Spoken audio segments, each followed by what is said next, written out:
So good to see you, Shalin. Everyone is talking about your tweet. Please let us know the whole incident when it happened. बताइए क्या रहा? Actually I think परसों की बात है ये।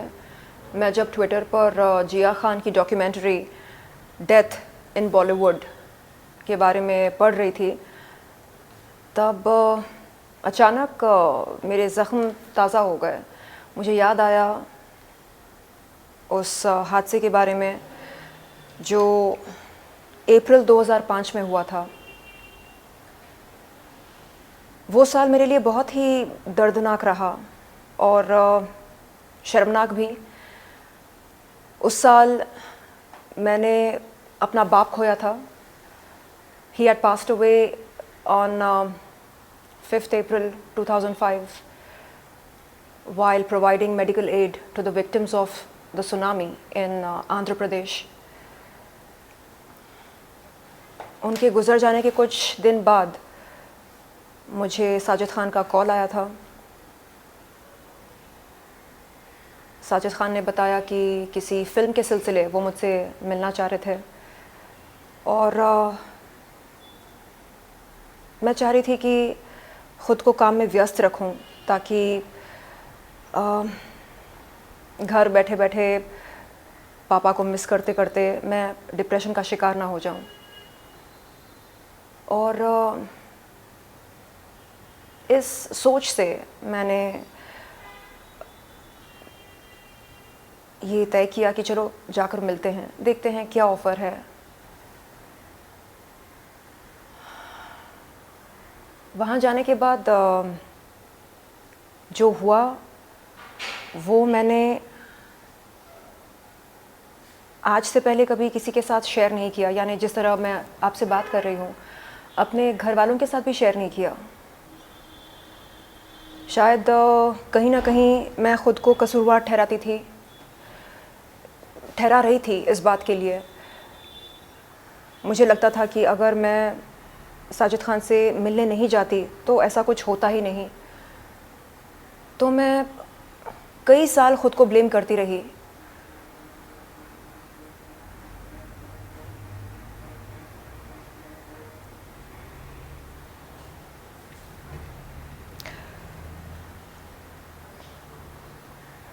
आज भी जब उस दिन के बारे में सोचती हूँ तो अजीब लगता है।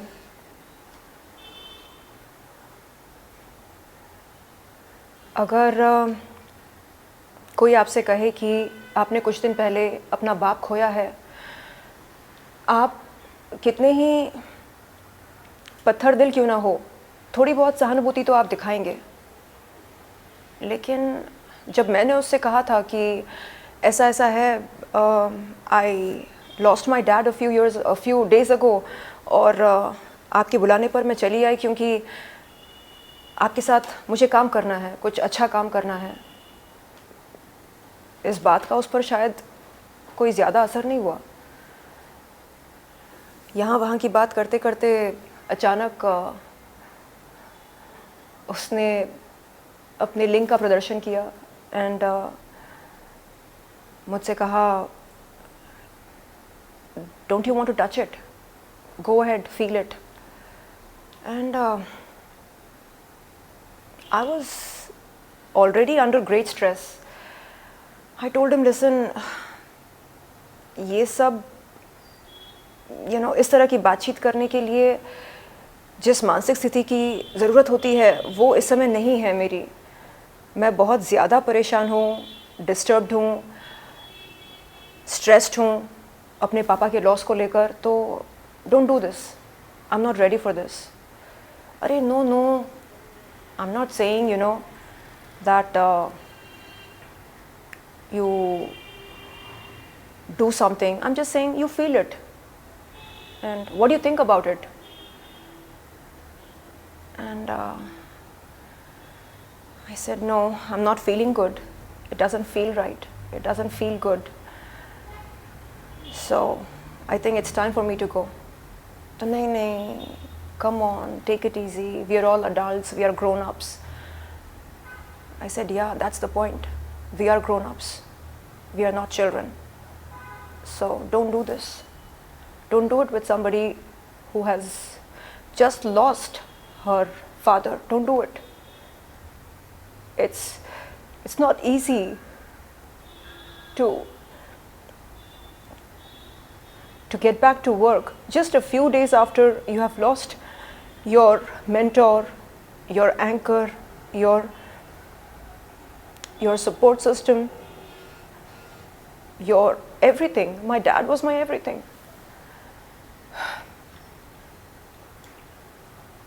He didn't pay any attention to my words. And I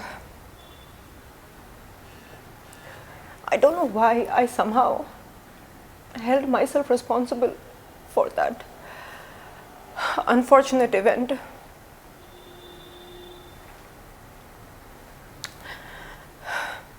मैं यही सोचती रही कि कसूर मेरा है, अगर मैं नहीं जाती तो ये सब होता नहीं। लेकिन आज ये समझ में आता है कि अगर मैं नहीं जाती तो कोई और जाती, मेरा शोषण नहीं हुआ होता तो किसी और का होता। तो इट्स नॉट अबाउट मेरा तेरा, इट्स अबाउट अस।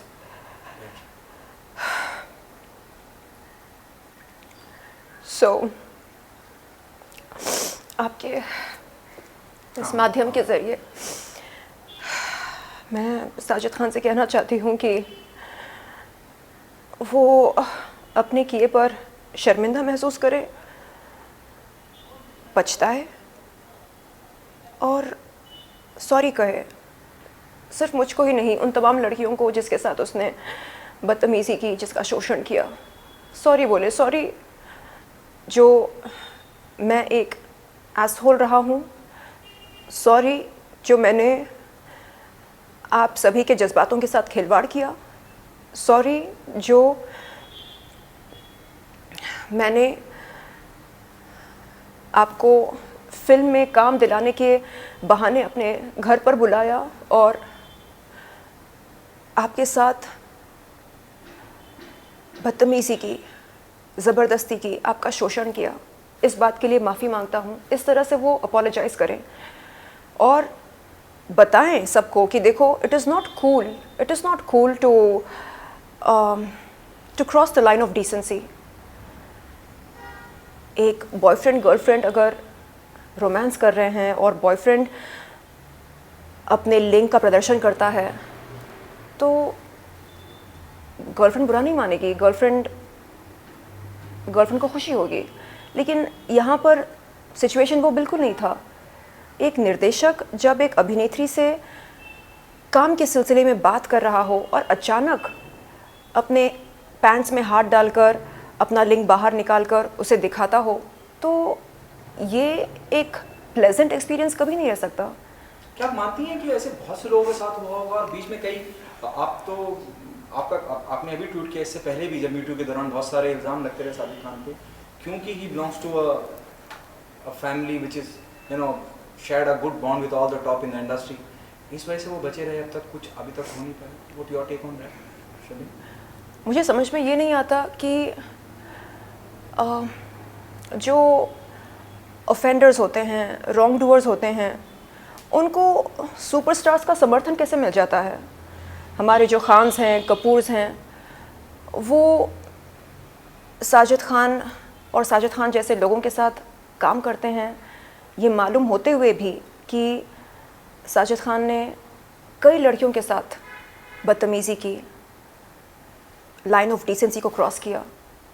क्यों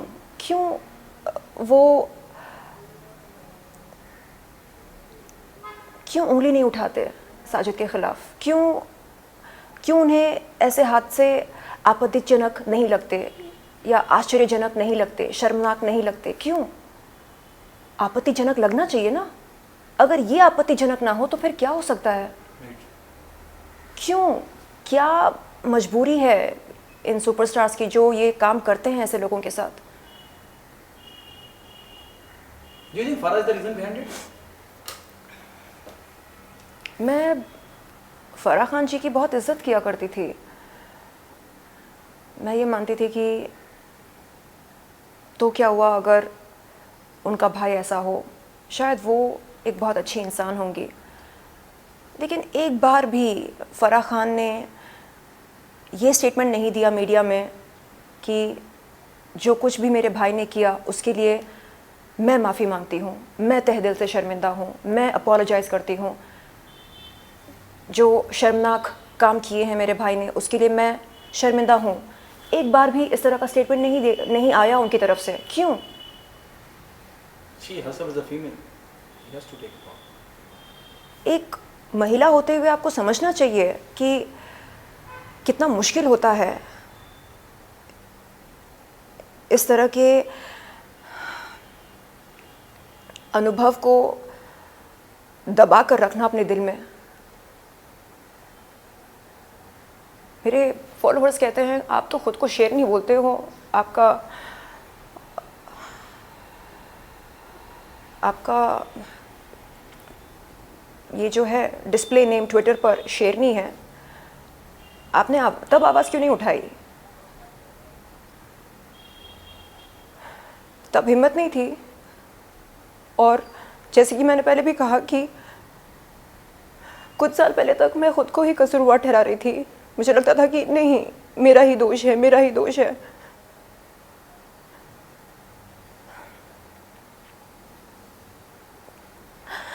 आसान नहीं होता ये सब बताना। I can understand. शलीम, क्या लीगल कार्रवाई करेंगी आप उनके खिलाफ?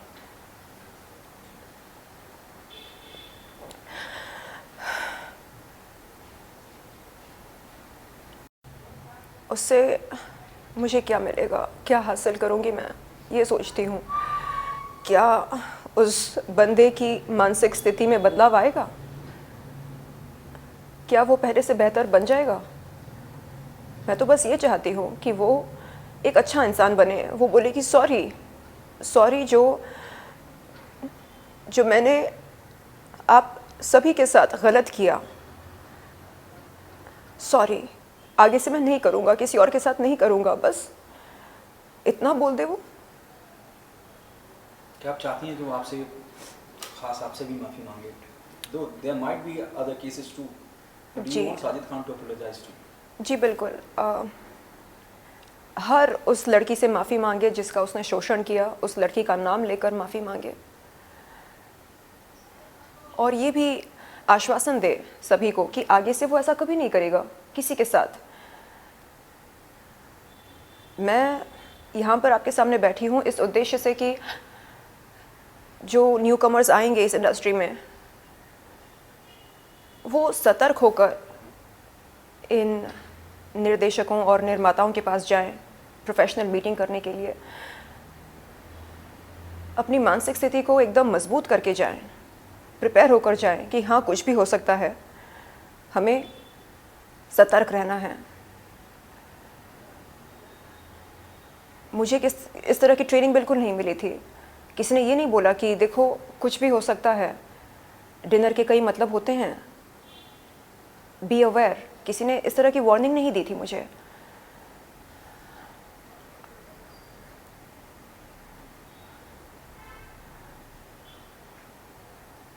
लोग कहते हैं आप तो अडल्ट कंटेंट क्रिएटर हो, अंग प्रदर्शन करते हो, तो आसान होता होगा ना आपके लिए किसी का लिंग अपने हाथ में लेना। उन बेवकूफ़ों से मैं ये कहना चाहूँगी कि महिला चाहे अडल्ट कंटेंट क्रिएटर हो, अभिनेत्री हो, महत्वाकांक्षी अभिनेत्री हो, वैश्या हो, बाजारू औरत हो, आकर्षित हो, माल हो, जो भी हो, जैसी भी हो, हमारे देश का कानून इस बात की इजाज़त नहीं देता कि महिला के साथ ज़बरदस्ती हो या उसका शोषण हो या बलात्कार हो, बिल्कुल नहीं। तो इस तरह के ख्याल जो लोग अपने दिमाग में पालते हैं, उनसे मैं कहना चाहूँगी grow up. Adult content creator हूँ, इस बात का पूरा श्रेय मैं बॉलीवुड को देती हूँ, लेकिन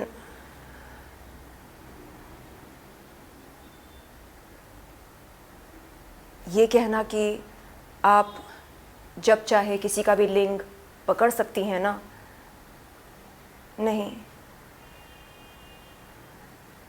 यदि लड़का मेरा प्रेमी हो तो बात अलग है। मैं साजिद खान के उनके पास गई थी केवल बात करने, फिल्म संबंधित बात करने।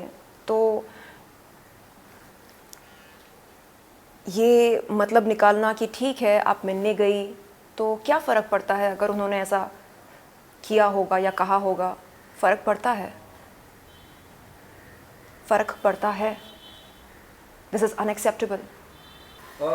सलीम, क्या कहना चाहेंगे आपके फॉलोअर्स या आपके हेटर्स जो गलत साइड पे खड़े हैं, वो क्या कहते हैं और आपका क्या कहना है उस बारे में? मेरे कुछ हेटर्स कहते हैं कि क्योंकि मैं अडल्ट कंटेंट क्रिएटर हूँ, अंग प्रदर्शन करती हूँ, इसलिए मुझे इस बात से दिक्कत नहीं होनी चाहिए कि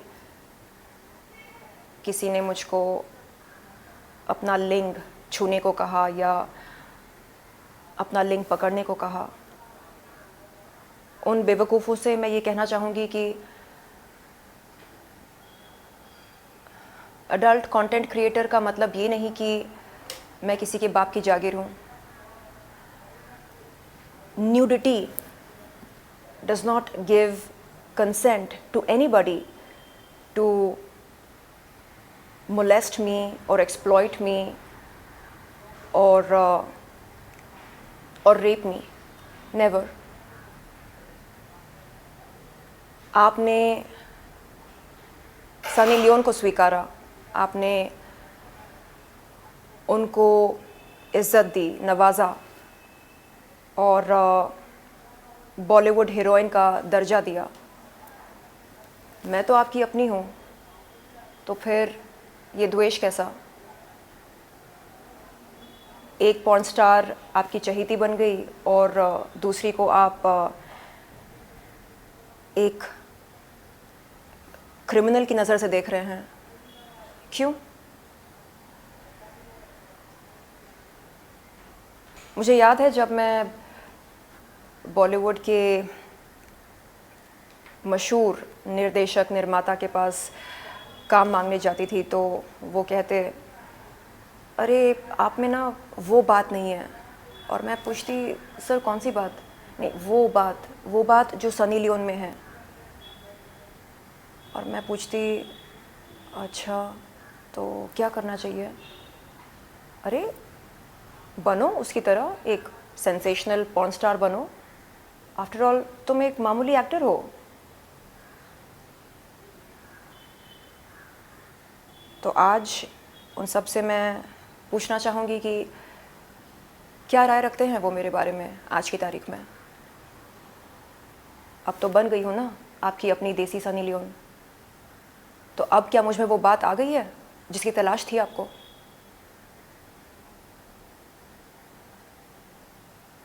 मैंने बॉलीवुड को करीब से देखा है, जाना है, समझा है, महसूस किया है और इस नतीजे पर पहुंची हूँ कि बॉलीवुड में दोगलापन बहुत है, बहुत ज़्यादा है। खुले में डिप्रेशन के नारे लगाते हैं, repeat after me, depression is you know a disease, ऐसा बोलते हैं। Repeat after me, depression is just like cancer. और बंद कमरे में क्या करते हैं? माल का सेवन करते हैं। खुले में फैमिली सेंटिमेंट्स की बात करते हैं और बंद कमरे में क्या करते हैं? लिंग का प्रदर्शन करते हैं, लिंग स्पर्श करवाते हैं। तो इनका फंडा बहुत ही सिंपल है, बद रहो, बदनाम मत रहो। मेरा फंडा उसका विपरीत है, बदनाम रहना मंजूर है लेकिन बद होना बिल्कुल नहीं। तो शायद इसलिए मैं बॉलीवुड के निर्देशकों से, निर्माताओं से, अभिनेताओं से, अभिनेत्रियों से मेल नहीं रखती हूँ, क्योंकि फंडे बहुत अलग हैं। और इतना सब कुछ सहने के बाद अब बिल्कुल मन नहीं करता कि मैं बॉलीवुड का हिस्सा बनूं, बिल्कुल नहीं।